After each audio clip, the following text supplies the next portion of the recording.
Welcome everyone to a HoN patch analysis video here for version 4.9.3.1. This is actually a hotfix patch for 4.9.3. So this one actually came out about a week ago. I haven't had a chance to do this analysis, but here we are. I'm going to get to talk about it now. So better late than never. But also hopefully I can provide a little feedback, perhaps, since there has been a week's time that the patch has been out. So we're going to go through it here. We'll get started with, it looks like Staff of the Master and Legacy changes. So King Clout, Staff of the Master effect, spawn rate per goblin changed from 2 seconds to 3 seconds. So his staff getting a nerf here on how quickly the goblins can accumulate. As this hero, after the patch, was very, very powerful in terms of his farming speed, and it was getting a little out of hand. He needed to be toned back a little bit. I think he may also get hit further down the patch, if I'm not mistaken, but we'll see when we get to the non-staff section. But the 1 second increase definitely going to slow down the spam ability of the goblins there. So it looks like that is the only Staff of the Master change here. In-game HUD, if an ally player is either voice muted or on your ignore list, then you will not see minimap pings from them. Okay, the little quality of life thing there prevents some kind of abuse of ping spam. Not going to really talk about that much. General Mystic Illusion Rune. Cooldown reduction now only applies to abilities, not items. So apparently that was working on items. That's a really good change, as I think working only on abilities makes a lot more sense. We have Grimoire. Well, actually, Grimoire Power. I need to double check that before I probably sound silly. Ability cooldown. I think this doesn't work on items either. I'm gonna get some comments probably in the video. Anyway, that's perfectly fine. There's so many patches, I forget honestly everything that gets changed sometimes without looking at logs. We got Adrenaline here. We're into normal hero balance now. Shard Blast. Base cooldown reduced from 3 seconds to 2.4. So you get a little faster refresh there on the Shard. This is the Q spell.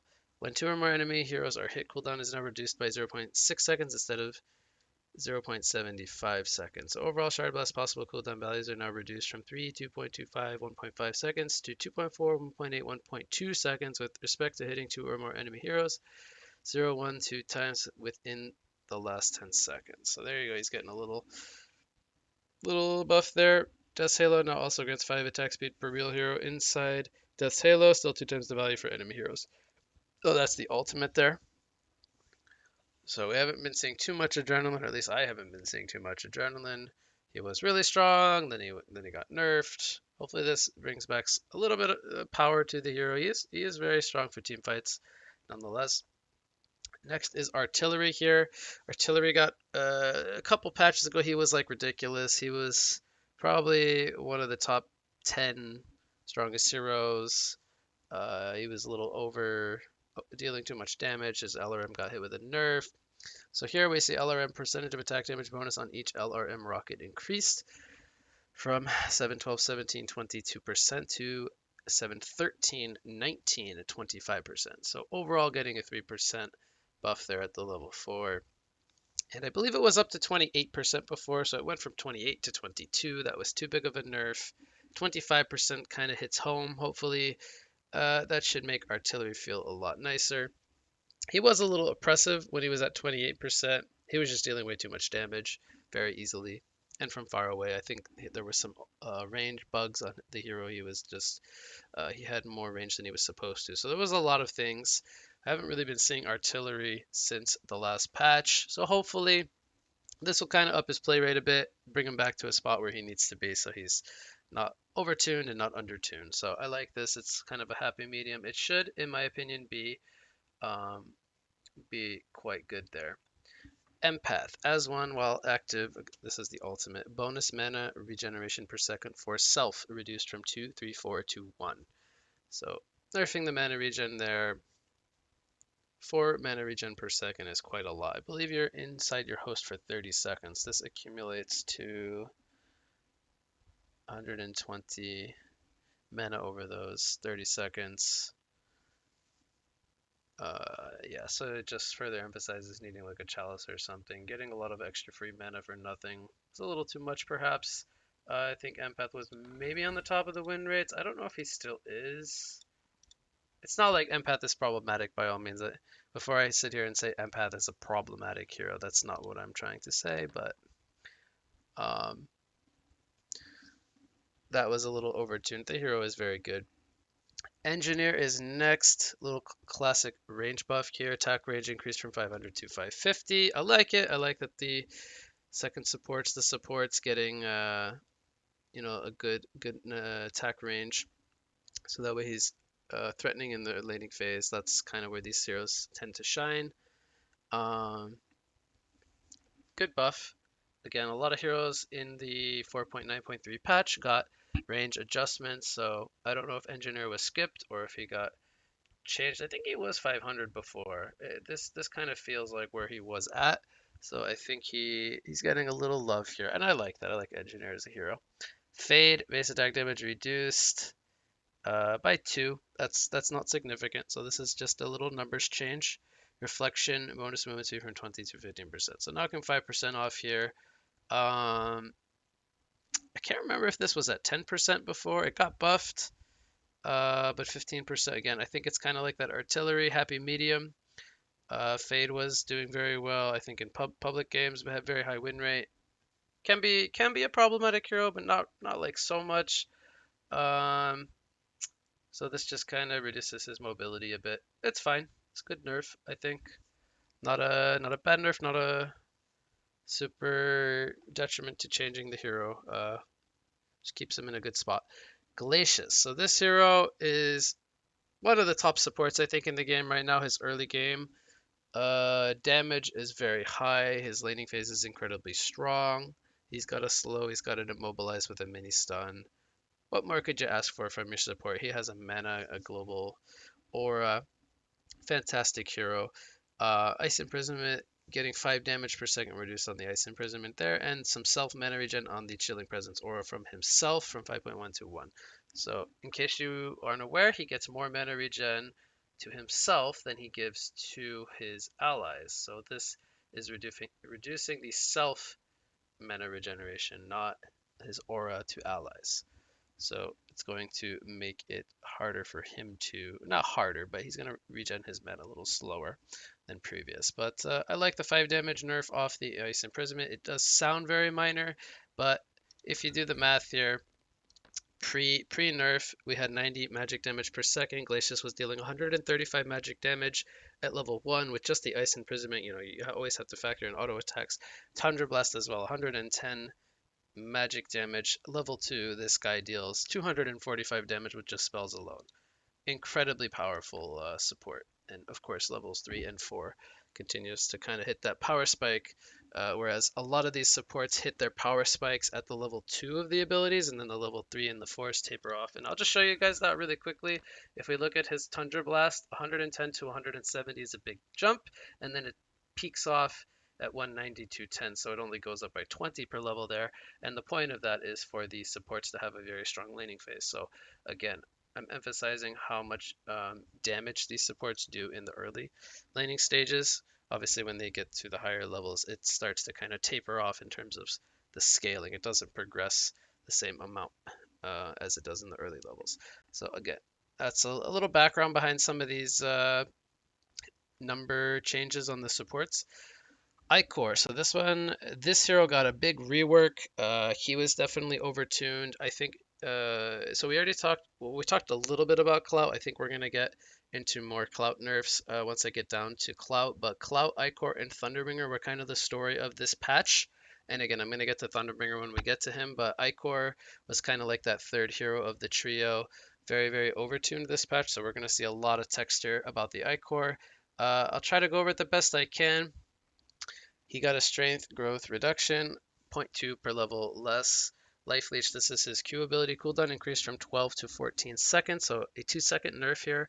Percentage of missing health healed when dealing non-dot damage to the affected target changed from, so you can see these percentages, to 2%. So he is going to get the level 2 heal at level 1, so that is going to be stronger than before, but it is not going to be as strong at levels 3 and 4 as it once was. It was healing by a half and a whole percent higher than this uh, current value. It's only going to be 2%. So that will scale back the big turn potential that this ability was giving. The lower you would get as you would look to turn it on enemies, or having some kind of ridiculous life leech turnarounds. Pretty nutty stuff.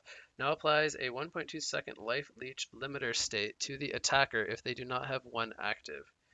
Attackers with the life leech limiter state receive 0.5 times healing from life leech. Okay. Transfusion, this is the second spell. Damage transfer from the affected ally increased from 20 to 30%. So he's getting a little bit of a buff there on his transfusion in compensation for his life leech. Saint's Blood, this is the E-spell, no longer grants a base of these values damage reduction. Max damage reduction reduced on this percent to 16, 24, 32, and 40%. So shaved a little bit at every level. Okay. And Blood Rush, this is the ultimate duration. So this, I believe, got buffed, if I'm not mistaken. Well, let's read it and we will see here. It got 1 second longer, radius reduced, so that's a nerf.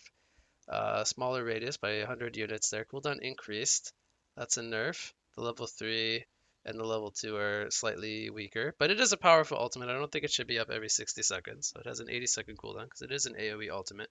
True damage per second to enemies reduced to 25, 30, 35. So that's minor. It's a 5 damage. Base heal per second reduced to 15 from. Okay, that's a big number swing there. Healing increase multiplier for Blood Rush procs per enemy hero hit reduced from 0.5 times to 0.4 times. Max extra heal multiplier from Blood Rush reduced from 1 time to 0.8 time. Blood Rush no longer has a 1-time base heal multiplier on allies affected with Transfusion. So this will explain it, because again, this is a lot of text. This is a hero I don't really play too often, so I'm not going to sit here and say I'm an expert on Icor. Icor's resilience and healing was a little too self-sufficient, particularly with Life Leech and Blood Rush combined with Sacrificial Stone. Okay, that's true. We always have to keep in mind the items when we also look at abilities. So Sackstone does provide a lot of extra healing. So his numbers have been adjusted to adjust this. He will also absorb slightly more damage for his allies with Transfusion. So that's the compensation part. He can absorb more damage off of his ally while still maintaining a distinct functionality between functionality difference from Monarch's Chrysalis. So yeah, the big one here is comparing Icor to Monarch as the single target defensive style support hero. Despite these changes, Icor still proves to be an incredibly powerful hero and healer. Yes, okay. So these are nerfs across the board for the most part, except for Transfusion, if I didn't get that too wrong. And a longer duration on the ulti to compensate for some of the uh, number values being reduced. So a lot of stuff there. King Clout is the next section. This is another one of the big three. So we already saw his staff, which got a 1 second increase in goblin spawn rate reduction. Now we have King Clout's spawn rate per goblin changed from 8 seconds to 6 seconds. Red and green minions no longer apply their initial burst of magic damage in an area and will only affect the target they directly hit. Okay, so in other words, only the magic damage over time, dot, and move speed slow effect are applied in an area. The magic dot effect now stacks up to 5 times. So what this means is Clout will not farm as fast, but he will have his goblins spawning more often. So that is kind of the theme of the hero, being able to constantly throw goblins, slow people, You guys get the idea. You know how King Clout works. Conscription, this is his third spell. His passive now has a 2.5-second cooldown only for upgrading minions upon triggering conscription on an enemy unit. Okay. King Clout's initial burst of area magic damage on the red and green goblins resulted in too much unintentional burst damage in teamfights and farming rotations. I am very much in agreement with the farming rotations. King Clout was farming so quickly. It was actually very ridiculous. The area effect for the burst of magic damage was removed to address these issues. To slightly compensate for his damage loss, the magic dot effect now stacks. King Clout was mass upgrading minions with Conscription's hidden mechanic coupled with Bluster. Bluster is the second ability, which is a 100% unintentional side effect from the original designer of the hero. The minion upgrading effect now takes place over a realistic amount of time, instead of it happening for many of his minions at once whenever King Clout is farming creeps. Seems to me like a pretty good change. I think the hero is still very good, and I'm happy he got a staff effect given to him in 4.9.3, and it was very overtuned on top of his farming speed, so I think these nerfs remedy that quite good. So after seeing King Clout in the or seeing it post nerf for about a week now, again I'm making this video, we are about a week after the patch hit. I would say that that has been pretty successful. I don't think King Clout has been like ruining any games or anything like that, so he is in a pretty good spot, and I think the nerfs did a really good job there. So next is Lord Sulforas here, the Undying. This is the ultimate. State is no longer transferable by Ichor's Transfusion. Okay, so that was actually in the game for a really long time, and we used to see metas where Lord Sulforas was always picked up. He was just really, really strong, and he still is a very good hero, don't get me wrong, but we don't see him as much as we used to back when he was probably a S tier hero. And nobody really ever picked up Ichor. It was kind of a niche hero, but that was kind of the case where he was a good pickup, was against Lord Sulforas, being able to remove that debuff off your carry or whatever. But yeah, that's being removed from the game, so you can no longer transfer that over to Ichor and protect your carry that way. I like that. I think the Undying is supposed to be a state that you can't get rid of. It's supposed to be that very powerful anti-healing ability. Okay, next is Monarch Chrysalis. Damage reduction on the affected ally increased from 30, 40, 50, 60% to 35, 45, 55, 65%. So 5% increase at all levels here. Let's read the tool here. This change is necessary to further differentiate the damage reduction between Monarch and Ichor, as Ichor's damage transfer comes with very little downsides to the affected ally unit. Okay, that's true. Monarch's Chrysalis does make it so that they can't move, can't attack, whereas the Transfusion is a little bit more straightforward, doesn't have many downsides. I don't think this buff was really needed. I think Monarch has always been kind of a tier 1 support hero. I think the hero is great. I thought that for a very long time actually, but I'm okay with it. It's not like 5% is going to be pushing this hero over the edge where he's like very hard to deal with. 65% is very, very strong as a mitigation tool. I think if it was any higher, if it was like 70% or higher, I think this would be ridiculous and probably stupid broken. But 65% I think is okay. It's probably I wouldn't honestly put that any higher. I think that that's kind of like the peak where it should be capped out at. But this is okay. The 60% was also okay. It's not like the 60% was weak. It's honestly, it's going to mostly affect the early levels in my opinion. I think 5% is it is very nice, but it's not going to change too much. I think it's more so going to be at the early levels where the spell was a lot weaker. Monkey King, base armor reduced by 0.4, strength growth per level reduced by 0.1. These are not really huge nerfs. Monkey King is a very slippery hero. He's started to he had a time where he was just not very good, and I don't know if he got buff after buff after buff, but and maybe that in conjunction with Dawnbringer being really good right now, and Dawnbringer getting several nerfs and still being picked up. But Monkey King is a really good hero in the meta right now. He flash farms very well. He scales well. He's good at a lot of stuff.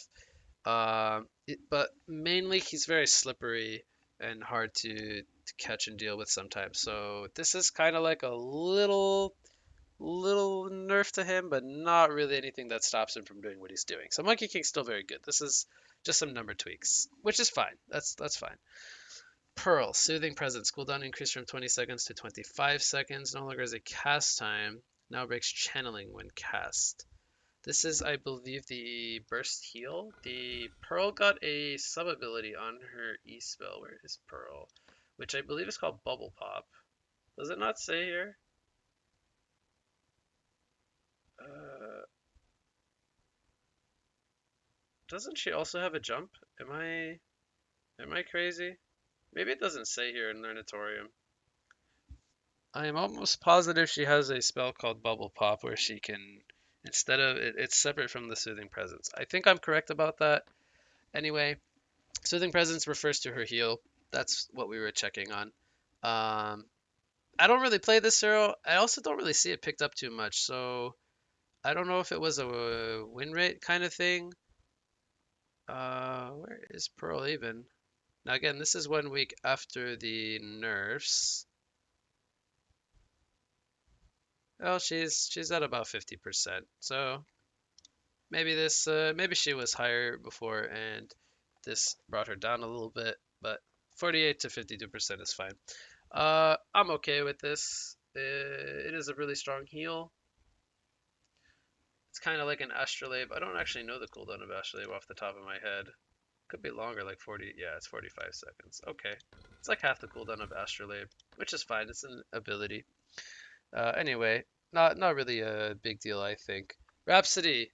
Arcane Hymn. This is the E spell. Healing output bonus reduced from 15, 20, 25, 30% to 8, 12, 16, and 20%. So a big hit at the early levels. Well, actually, I shouldn't say that. The biggest hit is at the last level where it's 10% difference. Went from a 7 to 8 to 9, but it does scale. I don't know. It's interesting. It's a ten, the big thing is it's a 10% less healing output overall. The main thing is this was combined with Sackstone to provide so much healing. So that I believe is one of the main reasons this is getting a nerf. Just too much excess healing, and Rhapsody heals in AoE, of course. So that is going to be less healing on the Rhapsody with her aura. Shadowblade getting stat reduction from 2.5 to 2.2 at all stats per level. So reducing his late game presence is scaling throughout the game. That's okay.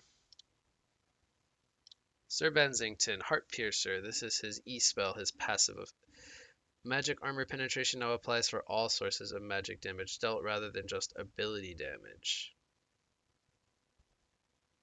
Tooltip was previously misleading, so the magic armor penetration mechanic has been adjusted accordingly. I'm trying to think what this changes. Does this just change like codex and other items like let's say something maybe soul trap, something that does magic damage? Maybe those are the changes this is kind of referring to. All sources, so anything that does magic damage. Whatever was previously not working, currently everything should work now. Whatever does magic damage. Anyway, Thunderbringer. So this is the last of the big three uh, for this hotfix patch. Again, Clout, Ichor, Thunderbringer. Those were this was the story of 4.9.3. Main reasons to why we ended up having a hotfix patch. Anything else really thrown in there is kind of, not to say filler, but it's like little number tweaks, stuff that doesn't really change the hero's performance super much. But Ichor, Clout, and Thunderbringer, those are the big three that are getting a lot of text, a lot of changes across the board. So Thunderbringer, man, this hero was ridiculous for a couple of weeks. He was like over 60% win rate. He was like banned in majority of TMM games. This hero is just, oh my god, he does way too much damage once he gets his items. He was very hard to deal with. I love, don't get me wrong, I love the fact that we're seeing Thunderbringer back in the game. This hero has been notoriously bad for quite some time. I'm very happy he's being played. But with that being said, not to the magnitude we were seeing it at. He was just a little too powerful. I played it myself. Now this one, in comparison to the Ichor and the Clout, I actually had played a couple games with Thunderbringer when the patch 4.9.3 hit, and I don't think I had one single bad game with Thunderbringer. He felt so good. He felt almost too good in effect, in a sense. He was too good. Um, so let's go over the changes for him. His attack range got reduced from 450 to 400, so he had too much lane presence. He needs to have a little bit of a weaker time with getting in his auto attacks, but it is still better than what it previously was, which I believe was 350. So he is still getting at least 400 attack range here. Base movement speed reduced by 10 to 300. That's perfectly fine. I think at 310 he was just a little bit too fast with his base movement speed. His weakness is supposed to be he's supposed to be kind of an immobile core hero. So being able to catch him is supposed to be easier. Chain Lightning cooldown increased from 1.5 seconds to 1.75 seconds. So this will a little bit hinder the spam in the lane with the Chain Lightning. Being able to more or less get every single creep kill if you so choose to with that Chain Lightning. Blast of Lightning, this one got a little bit overkitted in terms of mana to damage ratio, so a lot of this, what we're going to read here, is tweaking the numbers to properly allocate the damage to mana cost, as well as here cast range reduced from 800 to 700. So 800 cast range was kind of nuts. You're at a pretty good safety distance with 800 range. With 700, it's still really good, but you're going to have to put yourself a little bit closer to danger. Magic damage reduced here from 125, 200, 275, 350 to 110, 180, 260, and 340. Mana cost changed from 75, 95, 115, 135 to 90, 105, 120, 135. So at level 4, it's almost like the spell is the same. 10 less damage, but the same mana cost. It's a lot of this is lowering down his laning presence and early levels scaling. 15 more mana, 20 more mana, or no, sorry, 15, 10, 5 more mana at the levels 1, 2, and 3 of Blast of Lightning there. Lightning Rod, this is his passive, his E-spell. Distance for dealing 0.5 times damage with Lightning Rod increased from 1,000 units to 1,100 units to account for Jade Spire. Okay, this is just a more so a range fix with items. Not properly deals 0.5 damage to enemies farther than 1,100 units from Thunderbringer. This is technically a bug fix, but it affects his balance with regards to Lightning Storm in many situations. Thunderbringer's numbers were a little overtuned, particularly the mana cost to damage ratio on Blast of Lightning, so he should be well balanced after these changes and the bug fix to his Lightning Rod. Okay, so this hero, I talked about how ridiculous he was. We actually had a tournament last weekend, which was 2 and 3 days after the hotfix patch, and this hero still performed very well in tournaments. So he is still very strong. I know these are, it's nerfs to his attack range, his movement speed, some of his cooldown, some of his mana costs, his ranges, some of his damage output that was maybe more than it was supposed to be. The hero is still good, okay? That is the main point. He was winning tournament games consistently, so he is in a very good spot still. I'm not sure if he's still too strong, but it didn't seem oppressive from the tournament games that we saw. So that is good news that he is not necessarily in like an oppressive state, but I wouldn't be surprised if he maybe needs nerfs more. I don't want to get ahead of myself though. I think these nerfs did hit all the major issues that he had: the attack range, the movement speed, and then his Blast of Lightning, I think, was a big one. I think all these nerfs were very good. So I am happy with the nerfs, and if he needs another nerf in the future, um, maybe I don't know actually. I think everything looks pretty good. So I think the hero's in a pretty good spot. Tundra. It looks like it's the last one for the hotfix. Again, this is a shorter patch analysis video because this is a hotfix patch. So this is not going to be as long as some of the other videos that you guys may have watched. Tundra, Call of Winter. This is his ability where he has summons. He has the bird and the shiver, as it's called, and the couriel. Shiver's immunity type changed from gadget immunity to indirect immunity. So without the fancy lingo there, this means that non-dot, non-cleave damage can now kill Shiver in one hit. The easiest way I can say this is you can kill Shiver with spells now. Before, nothing except for, I believe, auto attacks would kill the bird, and the bird is very hard to spot because it roams around invisible. So the Tundra bird is a lot easier to deal with. This hero is very powerful when played correctly and very hard to deal with and play around. And I like that this got added back to the game. It used to be like this once upon a time, where spells would be able to kill the bird. And I think this is a good change for the healthiness of the hero in the game, in terms of counterplay. So I like that change. Now we're going to look into item changes, and I believe that will be the last section. So we'll go through these kind of quickly. Lightbrand line of items. So again, Lightbrand and Dawnbringer, the item still is too strong. It's gotten, I don't know how many nerfs now, maybe 3, maybe 4. I lost track. It's somewhere up there. Mana regeneration on Lightbrand reduced by 1. Same with Frozen Light. Same with Searing Light. Dawnbringer got from 4.3 to 3, so 1.5 total mana regeneration per second. That is pretty big. I mean, that's 1.5. That's 33% less mana regen on just the item. Lightbrand line of items is giving far too much value. These changes should make them more comparable to the Firebrand and Icebrand line of items. Okay. Pretty self-explanatory. Item is too strong. Reduce some of its mana costs to limit farm speed by a little bit more. Dreamcatcher. State applied to enemies is no longer transferable. IG by Ichor's Transfusion. Okay.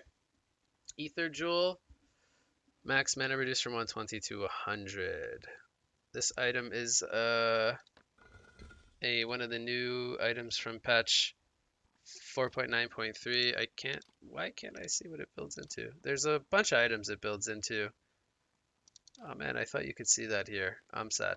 I know it builds into Puzzle Box and maybe 1 or 2 other items. But anyway, got 20 less mana from it. Foxbow, cast range reduced from 700 to 650. Okay, that's fine. You basically have to be more or less in auto attack range.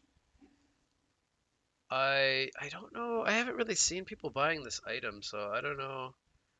This item is very interesting to me.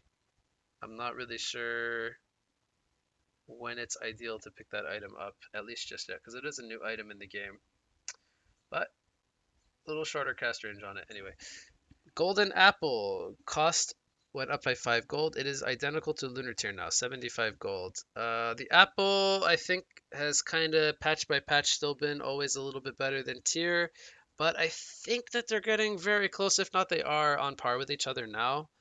Lunar Tier got the passive health regen upped. It's like at 0.5. I really like Lunar Tier. I think Lunar Tier is an underbought item, and I think Apple, for good reason, is a overbought item in comparison. But this one's the big one here. Cooldown increased from 5 seconds to 20 seconds. The main thing with Golden Apple is people were going to lane with like more than one of them and being able to kind of use them in quick succession. So before it had a 5-second cooldown, you get a burst of heal. Item is really strong. I like the cooldown being at 20 seconds. That gives a little bit more play around this item. So I like that. I think it's fine. I think Golden Apple and Lunar Tier are pretty comparable in terms of what they offer now. So by the way, I also got all of the hero guides, the default guides updated recently. I think that was like a week or 2 weeks ago. Man, the time sure does fly. But Golden Apple and Lunar Tier are on almost every single hero guide, so make sure you guys buy Golden Apple in your games. Very, very good item. Grimoire of Power.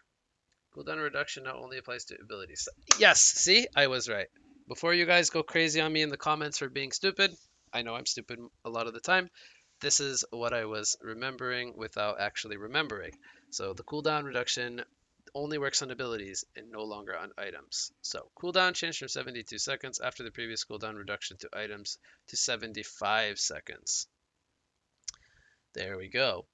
So I think that's fine. I think Grimoire has it was very, very powerful when it was first changed a couple patches ago, and man, it was like breaking the game when it was removing Hellflowers and stuff. But uh, I like it right now. I think it's in a good spot. This is a good change. I like that. Jade Spire recipe cost reduced from 300 to 100. Total cost reduced from 2100 to 1900 gold. So basically, this item got over. I don't want to say over nerfed, but it wasn't offering enough after its nerf in the last patch. So it got a range nerf from I believe it was 250 to 150. I may actually double check that, but the thing is that it was not really worth spending 2100 gold on for an extra 150 cast range. And the thing is, you buy Jade Spire for the cast range. The mana regeneration um, and mana pool that it gives is really good for the spellcasters, the long range spellcasters, heroes like Alonia. You guys get the idea. Heroes with nukes, heroes that can clear out waves, heroes like Riftwalker, Pyromancer, and as well as heroes, that have these nice abilities like Devour, those kinds of heroes. You guys know what heroes buy Jade Spire. And a lot of the reason is you buy it for the cast range, as well as it working on items like sheep sticks and stuff in late game, catches people off guard, stuff like that. But it was not worth it at 2100 gold.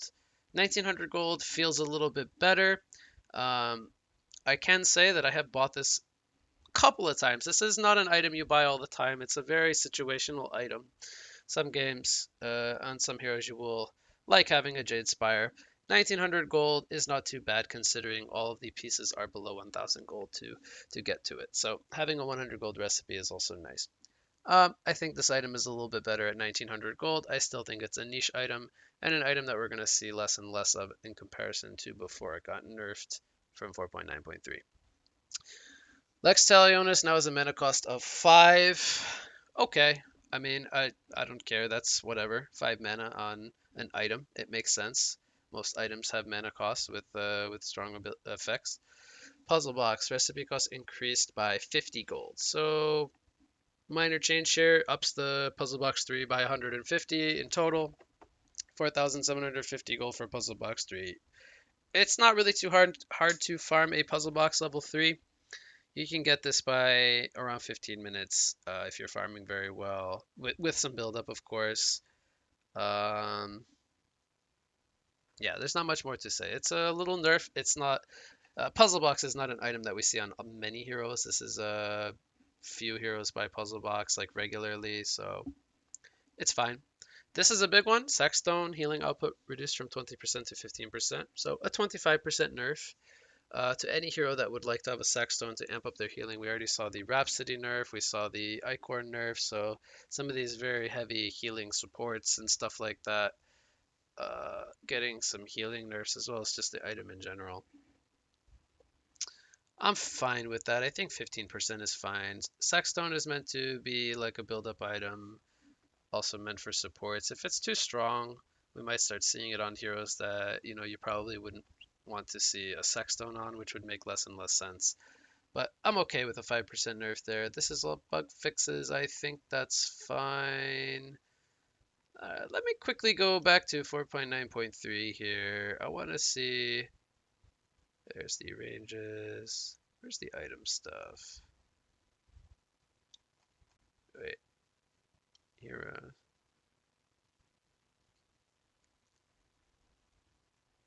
Should be down further.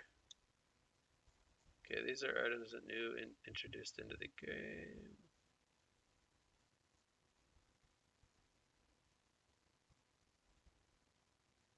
Right, it was 250 from 150 cast range on Jade Spire. And my memory is not as bad as I thought. And then the recipe, it went down by 300. It wasn't really worth the 300 gold less for 100 range less. But when it's 1900 gold, it's a little nicer. 1900 gold is not too bad to pay for 150 cast range, but going from 250 cast range to 150 is a pretty big difference. It's 100 less. So anyway, that's going to do it for the patch analysis here of the hotfix patch of version 4.9.3.1. I think I got that right. 4.9.3.1. Hope you guys enjoyed the analysis. Feel free to leave me a comment. Don't flame me too much. I know I make mistakes all the time. Drop a like on the video. And of course, as always, if you are not subscribed, please do me a favor and hit that subscribe button. It really helps me out. You guys don't know how much it does, but it really does. And I appreciate every single one of you guys tuning into my videos. Hope the analysis helped you guys out with any questions you might have had towards the balance here. And until we get to another patch analysis video, which I believe might be at the end of July. Don't quote me on that, but I think we should have another patch maybe in about a month or so, question mark. Anyway, thanks for watching and see you all in the next one.